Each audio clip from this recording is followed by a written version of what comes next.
এটা হচ্ছে মেলার মুখ। এই দিক থেকে এখানে হরেক রকমের জিনিস পাওয়া যায়। আন্দুল্লাস মেলা এটা। এই যে সব কাপ সাজানো রয়েছে, এখানে বিভিন্ন রকম ফুডিং আইটেম। এখানেও সব বিভিন্ন ঘর সাজানোর জিনিস, বল বাচ্চাদের।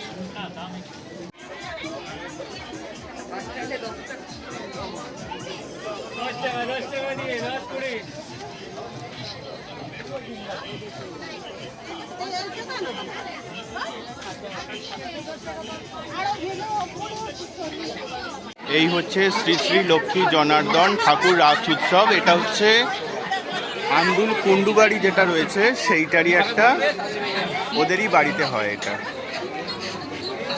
শ্রী শ্রী জনার্দন রাস উৎসব।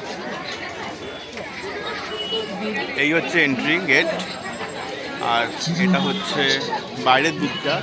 এখন এই দোকানগুলো আছে বলে বোঝা যাচ্ছে না, বাট অন্য সময় না পরিষ্কার বাড়িটা দেখতে পাওয়া যায়, সব বেরোচ্ছে। এবার চলুন আমরা ভেতরের দিকে যাই।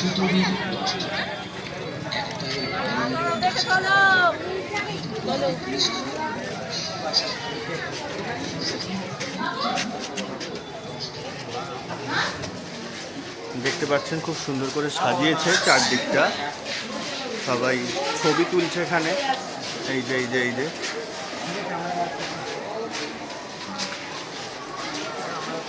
এই হচ্ছে বাড়িটা, সব মূর্তি রাখা আছে এখানে।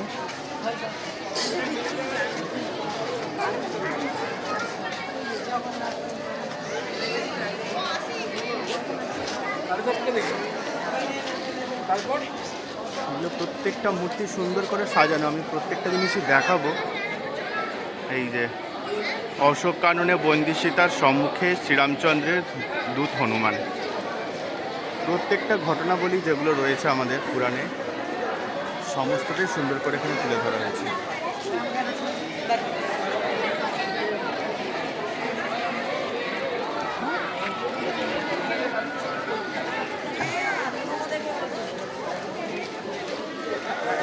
এটা হচ্ছে পুরো ভেতরের অংশটা। এই যে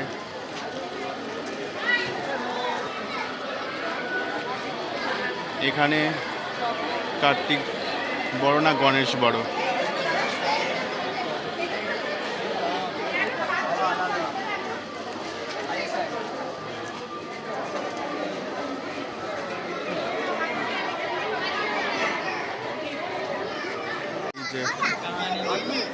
এখানেও রয়েছে কাহিনীগুলোকে সুন্দর করে ফুটিয়ে তোলা হয়েছে, যা যা ঘটনা।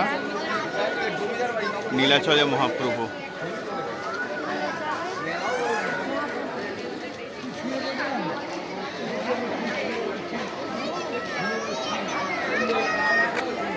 এটা সামনের দিকটা। এবার আমরা উঠছি, সামনেটায় মারাত্মক ভিড়, তাও দেখবো কতটা ঠাকুরের মুখ দর্শন করা যায়।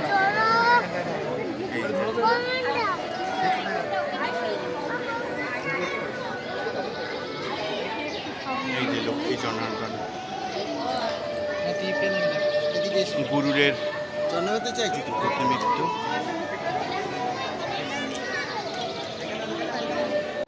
আচ্ছা, এইটারই মন্দিরের পাশে যে মন্দিরটা আমি দেখালাম এই সাইড থেকে, ওইটারই পাশে সুন্দর করে সাজানো হয়েছে প্রত্যেকটা।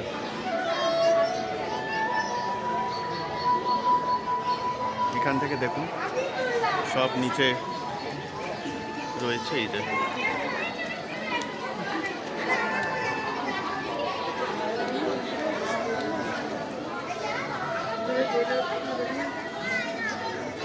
হ্যাঁ, সবগুলোই দেখলাম।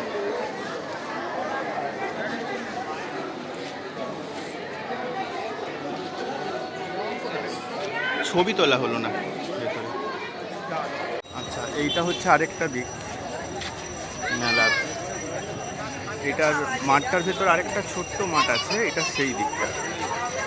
এখানে একটা গণেশের মূর্তি করা আছে, দেখতে পাচ্ছেন এই যে। আর সামনে ওখানে রাধা কৃষ্ণ সখী সবাই রয়েছে এখানে।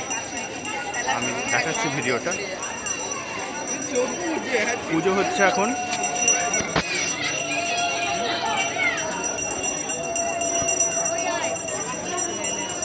আর স্পেসটা দেখুন এখানে কীরকম কী দোকান।